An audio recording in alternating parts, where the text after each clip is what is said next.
Bonjour à tous et merci de me retrouver. Aujourd'hui, je continuerai à vous parler des ETF. Dans une de mes vidéos, j'avais déjà parlé des ETF, mais aujourd'hui, je serai beaucoup plus précis et je vais vous montrer comment faut-il faire pour devenir financièrement libre. Cela ne veut pas dire que je suis déjà financièrement libre, mais je suis sur la voie, je suis sur la bonne voie. Pour ce faire, allons-y donc au tableau, je vais vous montrer comment vous devez faire pour être financièrement libre. On y va les gars. Bon, là nous y sommes. Bon, ici j'ai placé les mois. Le mois de janvier, le mois de février, mars, avril, mai, juin, juillet, août, septembre, octobre, novembre, jusqu'au mois de décembre.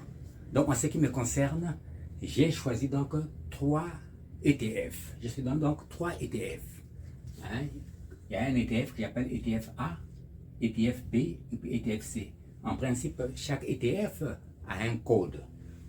Ici, le premier ETF a pour code le 00713. Le deuxième, 00878. Et le troisième, 00882. Ça, ce sont des genres de ETF qui sont vendus ici à Taïwan.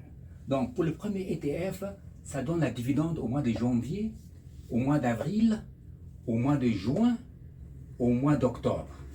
Pour le second donne au mois de mars, ça paye, pas ça donne, mais ça paye.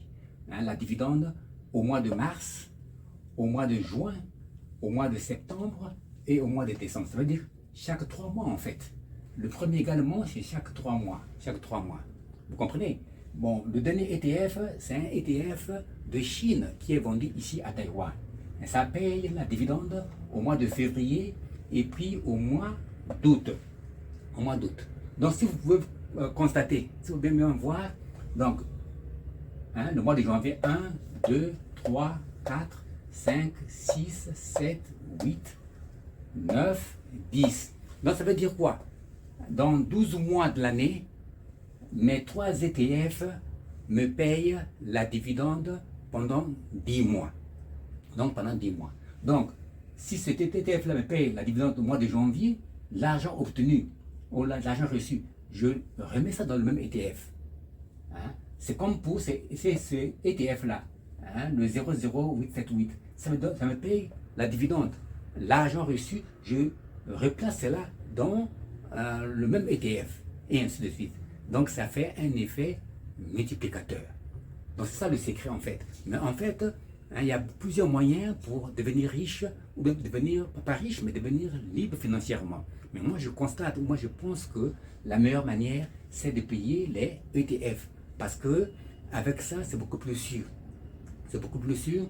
Je ne suis pas là à chercher, à connaître l'action, à étudier les actions. C'est beaucoup plus compliqué. Avec ce système-là, c'est plus facile de devenir financièrement libre. C'est la méthode que moi j'utilise. Cela ne veut pas dire que je suis devenu financièrement libre, mais je suis sur la voie. C'est déjà la première année et je continue. Donc l'argent qu'on me paye pour la dividende, cet argent n'est pas utilisé dans les achats quotidiens. Je replace cet argent-là dans le même ETF. Même si j'ai des situations ici à la maison qui nécessitent de l'argent, cet argent ne sera jamais utilisé. Cet argent sera seulement utilisé à la retraite. Voilà, très chers amis, ce que j'avais à partager avec vous aujourd'hui. Je travaille pour l'Institut des recherches économiques de Taïwan. Nous rédigeons des rapports économiques et industriels de ce pays. Donc, je mettrai un lien dans la barre de description. Si vous êtes intéressé, prière donc de vérifier ce lien. Et nous nous retrouvons donc la semaine prochaine pour une autre série. Une fois de plus, merci. Au revoir. Bye bye. Ciao.